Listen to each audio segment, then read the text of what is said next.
We are all used to seeing political attacks from both sides for big races from federal to state elections, but there's one Martin County school board race that is also going negative. I was surprised at how aggressive it was, and I was also surprised that it was boldly false. Sydney Thomas is running for Martin County School Board and is facing accusations she says are not true. I mean, I was expecting things like this running for political office, but it still took me off guard.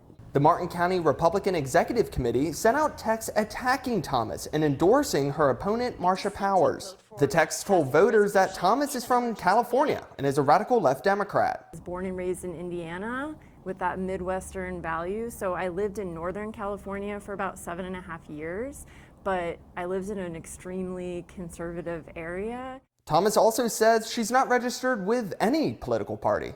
I'm not a registered Democrat. I never have been, and I'm not a registered Republican, also never have been. We called Thomas's opponent, Marsha Powers, 3 times and left multiple voicemails to hear what she thinks about the message. But we're still working to get a response. You've reached the voicemail of Marsha Powers. In Florida, school board elections are nonpartisan races. For it to still be nonpartisan, but then it's still somehow being turned partisan is very frustrating. As frustrating as it may be to Thomas, political experts tell me these attacks work, even in down-ballot elections.